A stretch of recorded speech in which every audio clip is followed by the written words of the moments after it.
కార్యకర్తను మోటివేట్ చేసుకురావాలి. అంతే. అదే చేసుకొస్తున్నాడు ఆయన. జీతాల గురించి ఇంతలా మాట్లాడతారు కదా! నేను రూపాయి తీసుకున్నాను ఎన్టీఆర్.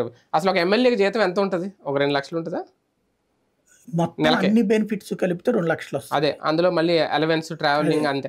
అంటే ఎంపీకి ఎమ్మెల్యే కూడా సేమ్ అనుకుంటా కదా? లేదు లేదు. అంటే శాలరీ పరంగా ఎంపీకి తక్కువ ఓ రకంగా మనకంటే. ఎంపీకే తక్కువ. ఎమ్మెల్యే కంటే. ఎందుకంటే మన ఆంధ్ర తెలంగాణలో ఎమ్మెల్యేల కంటే కూడా ఇక్కడ కొంచెం ఎక్కువ పెంచుకున్నాం అప్పుడు. అయితే తెలంగాణలో మరీ ఎక్కువ ఇచ్చుకొచ్చారు కేసీఆర్. అలా కూడా ఉంటదా? ఎమ్మెల్యేలకి. ఎంపీలకి అట్లా ఉండదు. అట్లా ఉండదు. సెంట్రల్ గవర్నమెంట్ డిసైడ్ చేస్తుంది. ఎవరికైనా సరే సరిగ్గా చెప్పాలంటే ఒక 5 లక్షలు వేసుకోవాలి ఆల్ బెనిఫిట్స్ కలిపి. కానీ జీతం రూపంలో వచ్చి 2 లక్షలు ఉంటది అంతే. అందులోనే మళ్ళీ టీఏడిఏలు కలిపి. డిఏకి టీఏ ఎక్కువ ఉంటది. ట్రావెలింగ్ అలవెన్స్ సంబంధించి ఇంతని పెట్రోల్ అని, అట్లాగే ఎంపీలకి ఫ్లైట్ టికెట్లని అవన్నీ ఉంటాయి అన్నమాట.